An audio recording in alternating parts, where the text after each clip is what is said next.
Добър ден, уважаеми зрители! Миналия път разгледахме една огромна част от Библията, това са така наречените исторически книги, които обхващаха книгите на Исус Навин, книгата Съдии, книгите Летописи, книгите на царете и още няколко други по-малки исторически книги, Рут и така нататък. Днеска ще разгледаме също една голяма група книги на Библията, които се наричат книги на пророците. Това са книгите, които обхващат така наречените големи пророци и 12 малки пророци. Така наричат са малки, защото книгите техните са малки и по-малки по обем. Докато големите пророци са Исаия, Еремия.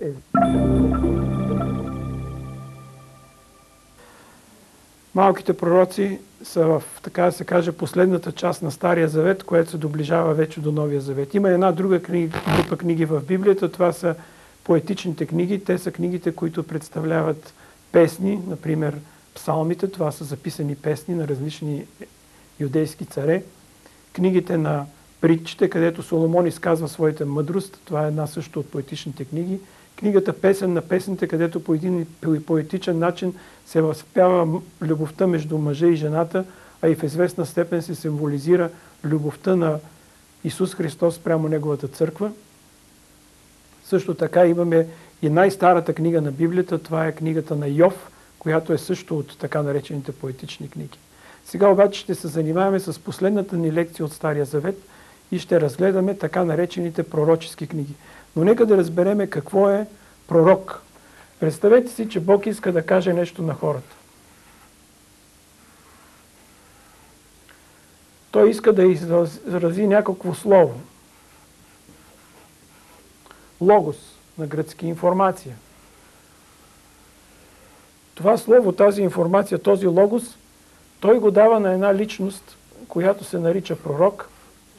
И тази личност пророк, която прилича много на съдиите, които разгледахме в миналата глава, получава това слово от Бог по един свръхестествен начин.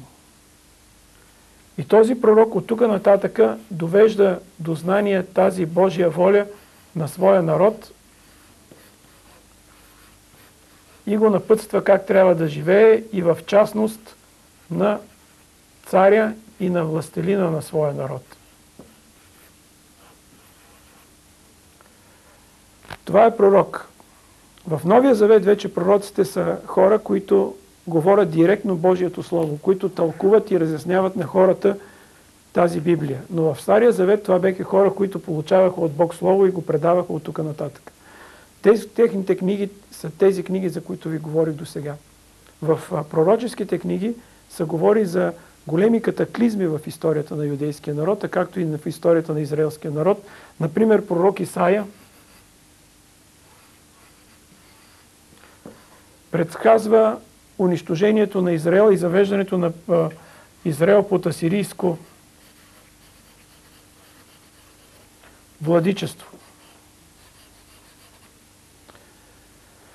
След като се връща Израел от това владичество и асирийците, като се отеглят, този народ се смесва вече с други народи и представя да бъде чист еврейски народ, а става един смесен народ. Той е живял, както видяхме миналия път на картата, на север от Ерусалим. Друг голям пророк, това е пророк Еремия.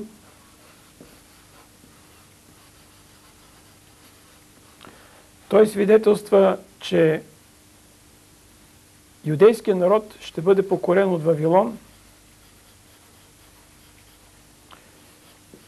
и ще бъде закаран в плен, но никой не го слуша. Случвало ли ви се вие да се мъчите да кажете нещо на някой човек, а той да не желае да ви чуе?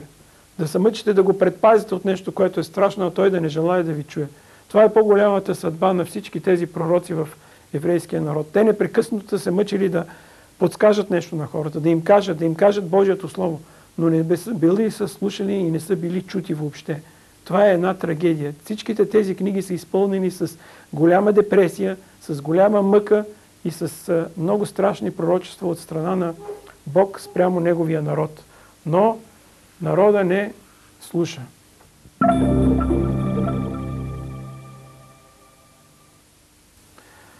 Имало и много лъжливи пророци. И в днешно време има лъжливи пророци. Тогавашните лъжливи пророци са водили хората в няколко направления, както и сега. Това е религия.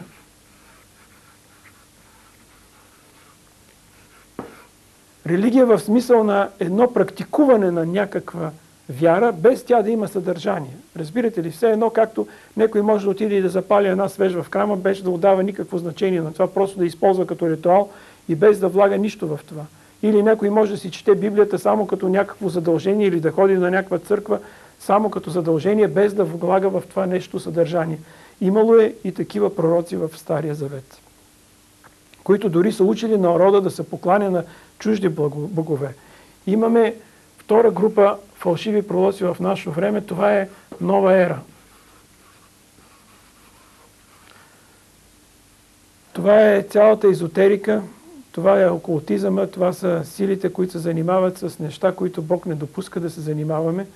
Това са силите, които казват, че Бог е навсякъде, Бог е в нас, Бог всички обича, Бог е благоприятен към всичките. Има една друга голяма група лъжепророци, които се проявяват и сега. Това са така наречените пророци, които проповядват материално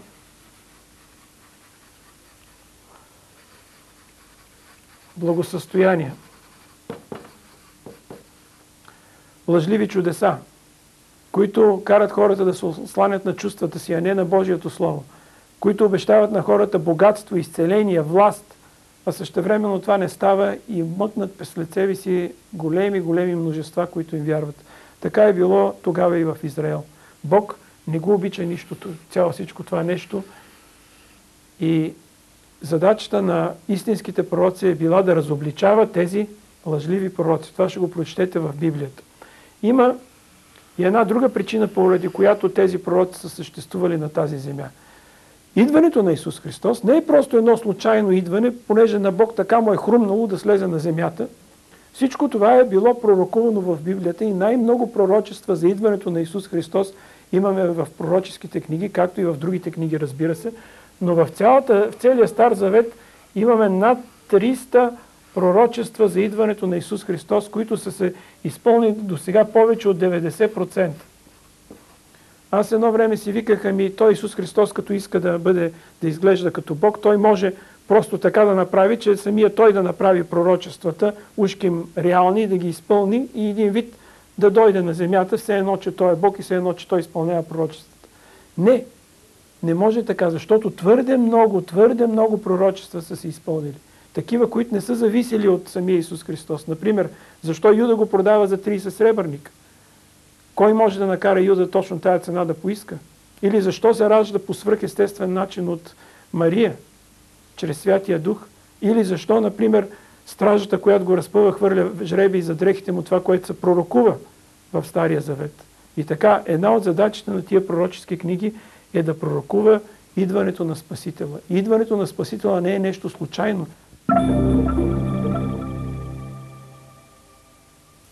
Бог подготвя целия свят за идването на Спасителя. Нека да видим как става това. Например, първото, което споменахме, това са пророчества.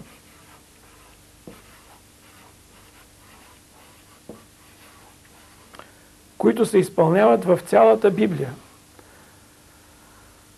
Които съществуват. Второ важно нещо, това е разпадане на юдейската държава и създаването на синагоги. Какво ще рече тези синагоги? Какво са те? Те са молитвени домове на юдейския народ, които са били разпръснати в целия свят по времето на Исус Христос. Така да се каже, това са били едни домове, където всеки един, който искал да проповядва Стария Завет с пророчествата и идването на Исус Христос, е могъл да отиде в тази синагога, да влезе вътре и да обяснява на своя народ какво е станало, как е станало и защо наистина Исус Христос е Божия син.